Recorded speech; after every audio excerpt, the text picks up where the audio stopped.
Have you ever met someone who seemed completely out of your league?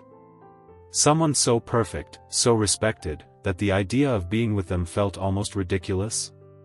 Well, the most beautiful professor at my college once looked me straight in the eyes and said, "You'll never become anything in life."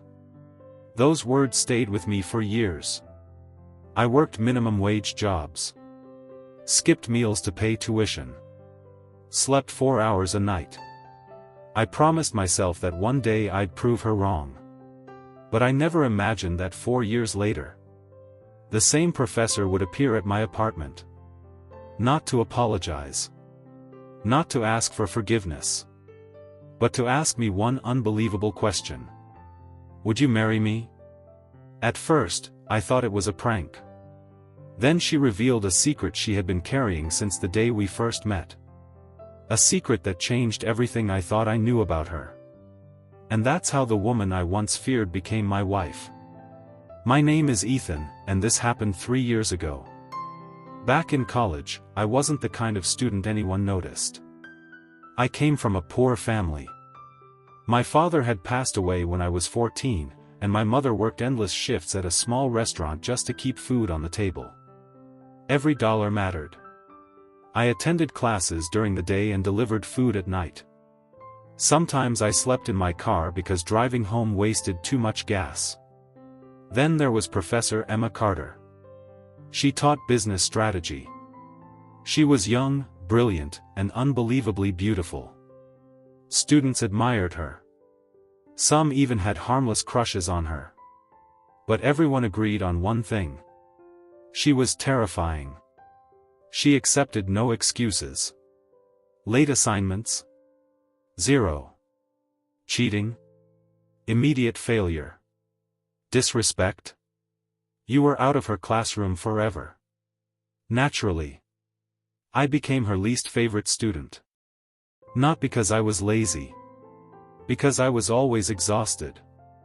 One morning I accidentally fell asleep during her lecture. She stopped teaching, walked directly to my desk, and said loudly, "Mr. Brooks, if you're too tired to stay awake, perhaps college isn't for you." The entire class laughed. I wanted the floor to swallow me. I quietly apologized and left the room. That afternoon, I cried for the first time in years. Not because of embarrassment. Because I honestly wondered if she was right.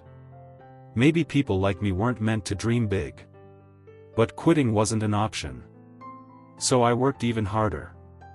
Months later, our class received a final business project. The winner would receive a scholarship worth $20,000. That scholarship could completely change my life. I spent every spare minute preparing.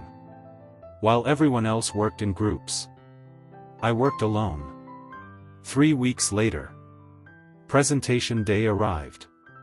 One by one, students presented average ideas. Then it was my turn. I explained a business model designed to help struggling local restaurants survive using affordable online delivery systems. When I finished, the room was silent. Professor Carter stared at me for several seconds. Finally she asked, "Did someone help you with this?" I answered honestly, "No." She looked unconvinced. But she couldn't find a single flaw. A week later, I won first place. The scholarship saved my education. I expected congratulations. Instead, Professor Carter simply handed me the certificate and said, "Don't waste your potential." Those 4 words confused me more than anything.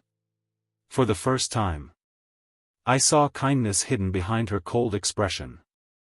After graduation, life separated us. I moved to another city. Started a tiny consulting business from my apartment. The first year was brutal. Clients ignored me. Bills piled up. More than once, I considered giving up.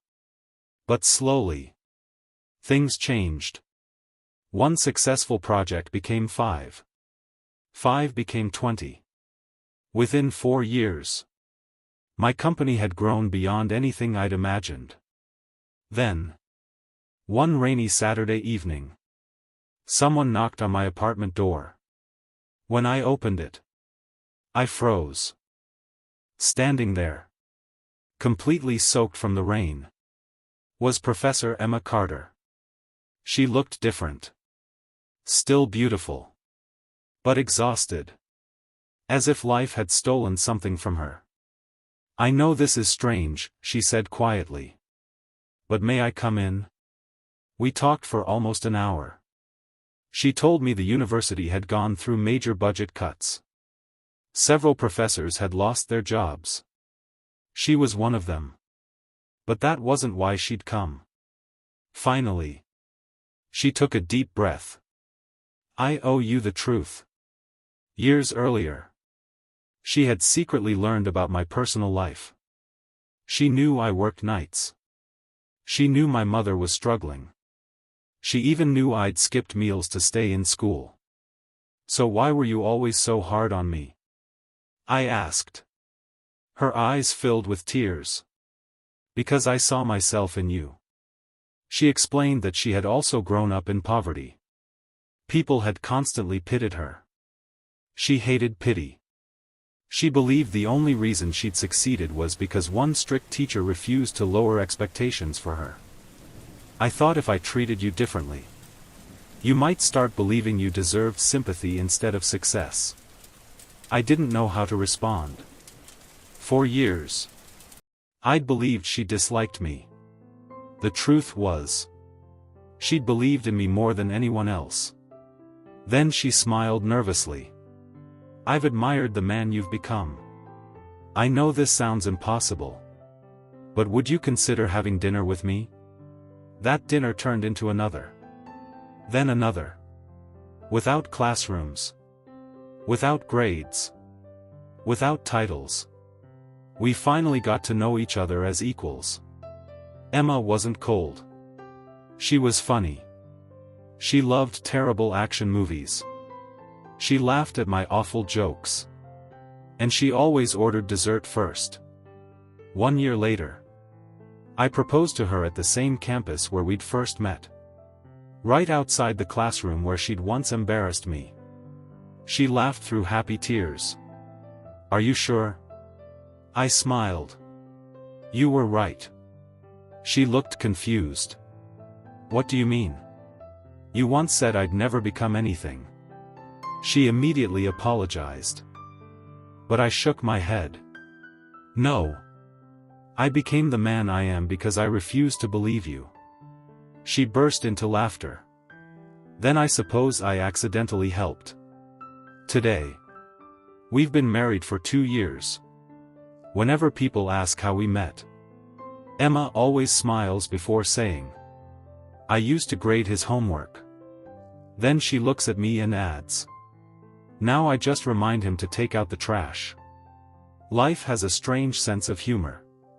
Sometimes the person who seems like your biggest obstacle turns out to be the one quietly pushing you toward your future.